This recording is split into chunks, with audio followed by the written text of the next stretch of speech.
Hello students, welcome. आज इस class में हम यूनिट 2 को समझेंगे, जिसमें हम इंडिया के कुछ बहुत ही खास, बहुत ही अनोखे आर्टिस्टिक ट्रेजर्स के बारे में जानेंगे। तो चलिए देखते हैं आज हम क्या क्या कवर करने वाले हैं। हम शुरू करेंगे भारत के आर्ट लेगेसी से, फिर पेंटिंग और स्कल्पचर देखेंगे। उसके बाद एक पत्थर से बने मंदिर के बारे में जानेंगे, फिर हमारी फोक पेंटिंग्स और लास्ट में एग्जाम के लिए एक छोटा सा रिकैप। ओके, तो सबसे पहले भारत की आर्ट लेगेसी। चलिए एक इंट्रोडक्शन लेते हैं हमारे हेरिटेज का। यहाँ हम ये समझेंगे कि एंशिएंट इंडिया में कितनी तरह के कितने अलग अलग आर्ट फॉर्म्स आखिर थे। चलिए तो अब डाइव करते हैं क्लासिकल पेंटिंग और स्कल्पचर की दुनिया में। इसमें हम दो बहुत ही फेमस अहम मास्टरपीसेस को स्टडी करेंगे। और हमारा सबसे पहला एग्जाम्पल है अजंता केव्स से। ये खूबसूरत म्यूरल पेंटिंग जिसका नाम है बोधिसत्वा पद्मपानी। ओके बच्चों, ये बेसिक इन्फो नोट कर लीजिए, एग्जाम पॉइंट ऑफ व्यू से काफी इंपॉर्टेंट है। तो इसका पीरियड है 5th सेंचुरी सीई, जगह है अजंता केव्स, महाराष्ट्र। टाइप याद रखिएगा, ये एक म्यूरल पेंटिंग है और मटेरियल नेचुरल कलर्स जिनको मड प्लास्टर वाली दीवार पर यूज किया गया है। अब पेंटिंग को ठीक से अप्रिशिएट करने के लिए बोधिसत्वा वर्ड का मतलब समझना बहुत जरूरी है। तो बोधिसत्वा कौन होते हैं? ये वो हैं जो दूसरों की हेल्प करने के लिए, उनकी भलाई के लिए अपना खुद का मोक्ष यानी साल्वेशन डिले कर देते हैं। बहुत ही ब्यूटीफुल कॉन्सेप्ट है, राइट? तो चलिए अब इस पेंटिंग के की फीचर्स को देखते हैं थोड़ा डिटेल में। सबसे पहले देखिए, उनके हाथ में एक लोटस है जिसे पद्मा कहते हैं। ये सिंबल है प्योरिटी और शांति का। फिर उनके फेस के एक्सप्रेशंस देखिए, कितने काम, पीसफुल और कंपैशनेट है ना? आर्टिस्ट ने ज्वेलरी की डिटेलिंग पर भी बहुत काम किया है, क्राउन, नेकलेस, सब कुछ। और एक चीज नोटिस कीजिए, जो बैकग्राउंड में फिगर्स हैं वो थोड़े से फेडेड हैं। ऐसा क्यों? ताकि हमारा पूरा फोकस, पूरा ध्यान बोधिसत्वा पर ही रहे। तो हम कह सकते हैं कि ये पेंटिंग इंडियन म्यूरल आर्ट का एक परफेक्ट एग्जाम्पल है। इसने इमोशंस और एक्सप्रेशंस को इतनी खूबसूरती से कैप्चर किया है, और सच पूछो तो यही वजह है कि अजंता की पेंटिंग्स वर्ल्ड फेमस हैं। ओके, पेंटिंग से अब आगे बढ़ते हैं स्कल्पचर की तरफ, और यहाँ हम देखेंगे एक बहुत ही आइकॉनिक पीस, सारनाथ का लायन कैपिटल ऑफ अशोका।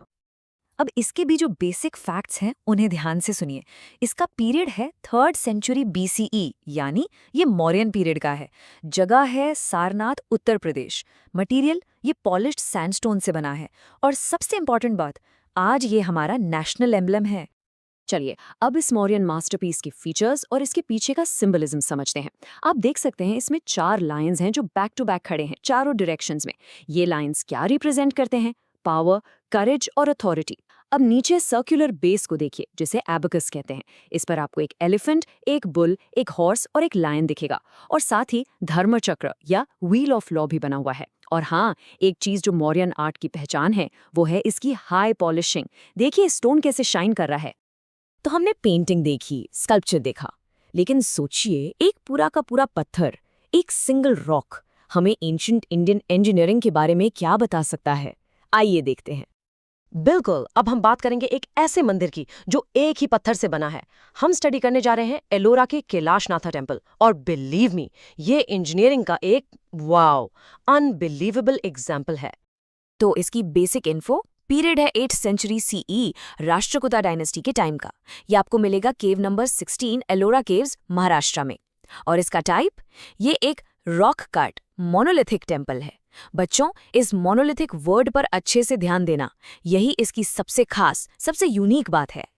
तो क्या है ये मोनोलिथिक मेथड? देखिए, नॉर्मल बिल्डिंग कैसे बनती है, नीचे से ऊपर, राइट, फाउंडेशन से शुरू करके। लेकिन ये मंदिर उल्टा बना है। एक बहुत बड़े सिंगल पत्थर को ऊपर से, टॉप से कार्व करना शुरू किया गया, और कार्व करते करते पूरा का पूरा मंदिर नीचे की तरफ बनाया गया। इमेजिन करके देखिए, no way back, no corrections. ये मंदिर लॉर्ड शिवा को डेडिकेटेड है, और आप देखेंगे मंदिर का हर एक कोना, हर पिलर, हर दीवार, सब पर गॉड्स, गॉडेसेस और एनिमल्स की इतनी डिटेल्ड, इतनी खूबसूरत कार्विंग्स है। It's just mind blowing. Okay, तो अभी तक हमने क्लासिकल आर्ट देखा, बड़े बड़े टेम्पल्स और स्कल्पचर्स देखे। अब वहां से चलते हैं लोगों के आर्ट की तरफ, आम आदमी की कला। हम एंटर कर रहे हैं इंडियन फोक आर्ट की वाइब्रेंट दुनिया में। और यहाँ हम दो बहुत ही फेमस फोक आर्ट्स को देखेंगे और कंपेयर करेंगे। एक है मधुबनी और दूसरा है वारली। और आप देखेंगे दोनों के स्टाइल्स एक दूसरे से बिल्कुल कंप्लीटली अलग हैं। तो सबसे पहले मधुबनी पेंटिंग। ये बिहार की आर्ट फॉर्म है। इसकी पहचान क्या है? इसके ब्राइट नेचुरल कलर्स, लाल, पीला, नीला, और इसके डबल लाइन बॉर्डर्स।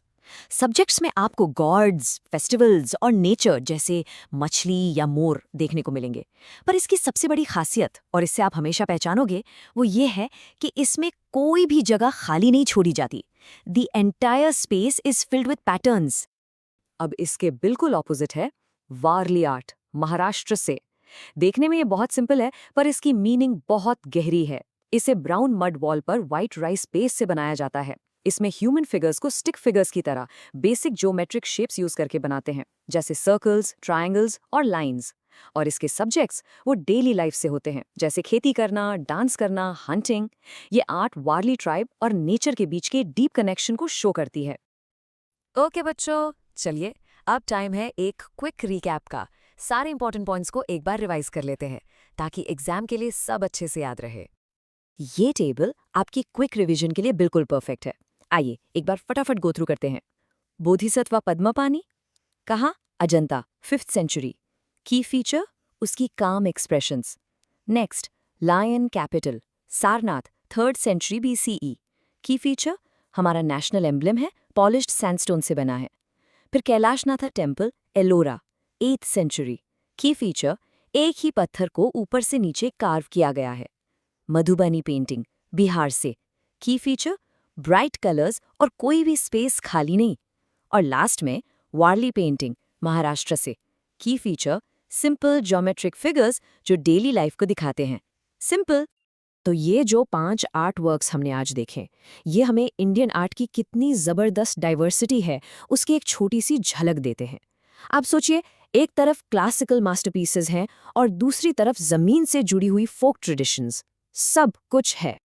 तो इस सेशन को खत्म करने से पहले मैं आपके लिए एक सवाल छोड़ना चाहती हूँ। इस पर सोचना जरूर। इन 5 में से आपको क्या लगता है, कौन सा आर्ट फॉर्म इंडिया की स्पिरिट को सबसे बेस्ट रिप्रेजेंट करता है और क्यों?